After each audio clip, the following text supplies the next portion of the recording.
Good morning everyone. আপোনালোকৰ SSC GD physical test আৰম্ভ হ'ব গৈ আছে। SSC GD যেতিয়া ফিজিক্যাল টেষ্ট দিব যাব, ইম্পৰ্টেন্ট ডকুমেন্টস আপোনালোকে কি নিব লাগিব তাৰে ওপৰত ভিডিও বনাইছো ইতিমধ্যে।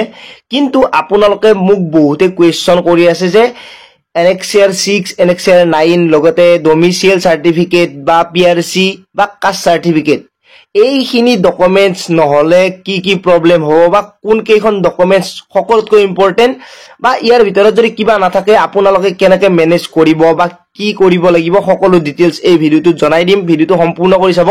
অলপ দীঘলীয়া হ'ব পাৰে কিন্তু আপোনালোকে A to Z ডিটেইলছ এই ভিডিওটোৰ পৰা পাব।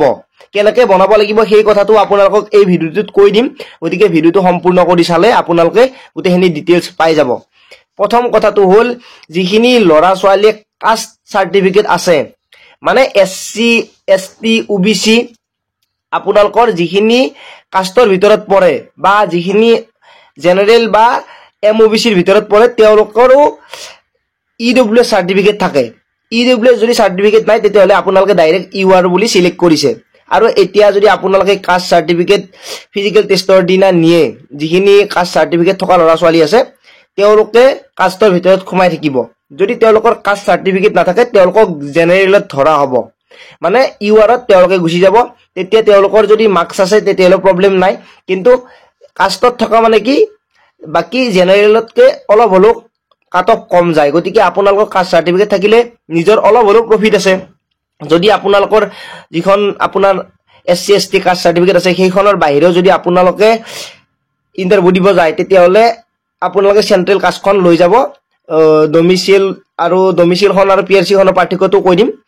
যিখন Annexure 6 আৰু 9 আছে এখন হৈছে আপোনালোকৰ হাইট চেষ্টৰ বাবে, যেহেতু অসমৰ লৰা ছোৱালীৰ বাবে হাইটটো বাকি ষ্টেটতকে কম লাগে। মানে এই যেটো হাইট যদি আপোনালোকে Annexureখন নিনিয়ে তেতিয়াহলে আপোনালোকৰ যেটো হাইট আছে যদি জেনাৰেলত নপৰে তেতিয়াহলে আপোনালোকক ডিসকুৱালিফাই কৰি দিব। ডকুমেন্টছখন নিয়াৰ কাৰণে এইটোৱে আপোনাৰ প্ৰফিট। আপোনাৰ যদি Annexureখন লৈ যায় তেতিয়াহলে আপোনাৰ যেটো হাইট আছে অসমৰ যদি হাইটটোৰ লগত মিলি যায় তেতিয়াহলে আপুনি পাস কৰিব ফিজিক্যাল টেষ্টত মানে আপোনালোকৰ হাইটত। বাকি যদি আপোনাৰ নাথাকে তেতিয়াহলে আপুনি ফেল কৰিব। সেই কাৰণে Annexureখন লৈ যাব। এখন হৈছে SC ST ৰ হাইট আৰু চেষ্টৰ আৰু এখন আপোনালোকৰ সেন্ট্ৰেল কাষ্টৰ SC ST ৰ বাবে Annexure। এইখনো আপোনালোকে Annexureখন কি কৰিব যিখিনি লৰা ছোৱালীয়ে বনাব বিচাৰে তেওঁলোকক মই এটা কথা কওঁ আপোনালোকে ধুনিয়াকে ফৰ্মেট দুটা উলিয়াই লব। উলিয়াই লৈ আপোনালোকে ফিল আপ কৰিব। ফিল আপ কৰি আপোনালোকৰ DC অফিচত যাব। যাই আপোনালোকে গোটেইখিনি ডকুমেন্টস লৈ যাব। আপোনাৰ PRC আপোনাৰ আধাৰ কাৰ্ড আপোনাৰ ভোটাৰ ID আৰু মেট্ৰিকৰ ডকুমেন্টস খিনি লৈ আপোনালোকে DC অফিচত গৈ সিগনেচাৰ কৰি লৈ আহিব। তাতে আপোনালোকে ধুনিয়াকে একেবাৰে ইজি কোনো ধৰণৰ পইচা খৰচ কৰিব নালাগে। এইখিনি আপোনালোকে সিগনেচাৰ কৰি ললে Annexure আপোনালোকৰ ৰেডি। এতিয়া আপোনালোকৰ বাবে ইম্পৰ্টেন্ট হ'ল PRC বা ডমিসাইল। মই আজিলৈকে 4 বাৰ ফিজিক্যাল টেষ্টত কোৱালিফাই হলো। এই 4 বাৰত মই PRC খন টোটালি একসেপ্ট কৰিছে। অসমৰ বাবে PRC খন বহুত বেছি ইম্পৰ্টেন্ট। অসমৰ বহু চেণ্টাৰত PRC খনে একসেপ্ট কৰে। কিন্তু এইটো নাভাবিব যে আপোনালোকে ডমিসাইল লৈ নগলে হ'বনে, কাৰণ কিছুমান চেণ্টাৰত ডমিসাইল মাষ্ট বি কিছুমানত বিচাৰে। সকলোতে নহয়, কিছুমানত PRC হলো হৈ যায়, কিছুমানত ডমিসাইল হলো হৈ যায়। আপোনালোকৰ তাৰে ভিতৰত কোনোবা এটা হ'ব লাগিব। কিন্তু PRC খন মেন্ডেটৰি বুলি ভাবি লওক আপোনালোকে। যদি PRC এতিয়ালৈকে বনোৱা নাই তেতিয়াহলে আপোনালোকে সোনকালে PRC খন বনাই লওক। PRC প্ৰায় 10 ৰ পৰা 20 দিনৰ ভিতৰত আপোনালোকৰ কমপ্লিটলি হৈ যাব। গতিকে আপোনালোকে PRC খন ৰেডি কৰক। এতিয়া PRC আৰু ডমিসাইল খিনি কথা কও। ডমিসাইল খিনিও আপোনালোকে এফিডেভিট ডমিসাইল বনাব লাগিব।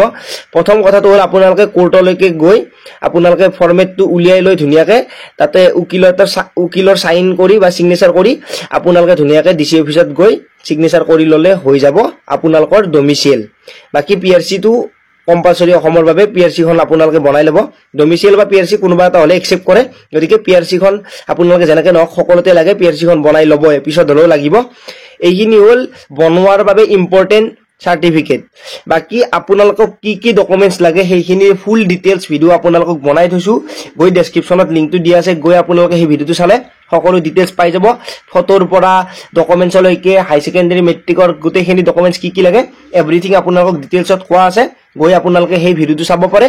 আৰু এইখিনি ডকুমেন্টস যদি বনাই নলয় তেতিয়াহলে আপোনালোকে কাৰণ সিহঁতৰ হাতত বহুত পইণ্ট থাকে কোনটো পইণ্টত আপোনাক ফেইল কৰিব পাৰে সেইটোৱে বিচাৰিব গতিকে আপোনালোকে সকলো ৰেডি কৰি সাজু কৰি লৈ যাব জানো আপোনাৰ কোনো ধৰণৰ প্ৰবলেম নহয় বা আপোনালোকে তাতে ডিসকোৱালিফাই হ'ব নালাগে আৰু কিছুমান ডকুমেন্টছ বনাব টাইমো দিয়ে এইটো নাভাবিব যে ডকুমেন্টছ নহলে মোক ডাইৰেক্ট উলিয়াই দিব নেকি কিছুমানত কিন্তু ফুল অপৰচুনিটি দিয়ে কিন্তু কিছুমান বস্তু নহলে আপোনালোকৰ নহয় যেনেকৈ পিআৰসি বা ডমিচিল আপোনালোকে বনাই ল'ব পাৰিব কিন্তু আপোনালোকে যদি আপোনাৰ সেইদিনা এনএক্সটিআৰখন নিনিয়ে তেতিয়াহ'লে হাইটত যদি আপোনালোকক জেনেৰেলত ধৰে আপোনালোকে যদি জেনেৰেলত নিমিলে তেতিয়াহ'লে ডিসকোৱালিফাই হ'বও পাৰে তেতিয়া আপোনালোকে কোনো ধৰণৰ কুৱেশ্যন উঠাব নোৱাৰে গতিকে ডকুমেন্টছখিনি ৰেডি কৰি লৈ গ'লে আপোনাৰ কোনো ধৰণৰ প্ৰবলেম নহয় খেলিমেলি নহয় সেইকাৰণে মই আগতীয়াকৈ কৈছো বেছি সময় হাতত নাই সকলোখিনি ৰেডি কৰি লওক যদি আপোনালোকে ডকুমেন্টছ এপ্লাই কৰা নাই এপ্লাই কৰক যিখিনি ডকুমেন্টছ বনাব লাগে বনাই লওক আৰু ডেসক্ৰিপচনত লিংকটো দি আছে কি ডকুমেন্টছ লাগে তাৰ ওপৰত ভিডিও বনোৱা আছে গৈ চেক আউট কৰক আজিলৈ মানে পুনৰ লগ পোৱাৰ আশাৰে মই জিতুমণি জয় আই